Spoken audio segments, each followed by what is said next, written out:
13টা মৌজার লোক এবং 3টা অঞ্চলের আংশিক 13টা মৌজা আমাদের। 13টা মৌজা থেকে আমরা সবাই আগত হয়েছি। আজকে আনন্দের সঙ্গে আমরা ঈদুল ফিতর পালন করব ইনশাআল্লাহ। কিছুক্ষণের মধ্যে আমাদের জামায়াত চালু হয়ে যাবে, কিন্তু চালু হওয়ার আগে দু একটা কথা প্রশাসন থেকে আমাদের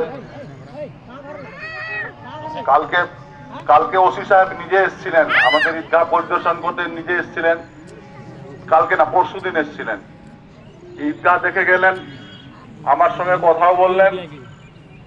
প্রশাসনের দিক থেকে আমাদের কড়াকড়ি আছে। যুগের পরিস্থিতি আমরা সবাই দেখছি, ফেসবুকে ইউটিউবে সবাই দেখছি আমরা যে আমাদের অবস্থা এখন দেশে কি আছে, খুলে না বলাই ভালো। আজকে পশ্চিম বাংলাকে উত্তরপ্রদেশের মতো পরিস্থিতি করার চেষ্টা করছে।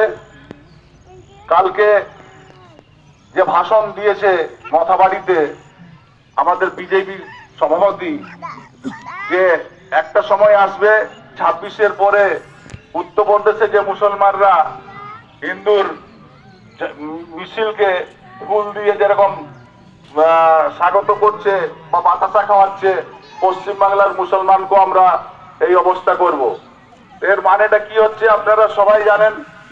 আমাদেরকে সতর্ক থাকতে হবে, আমাদেরকে কোনো গুজবে কান দিতে হবে না।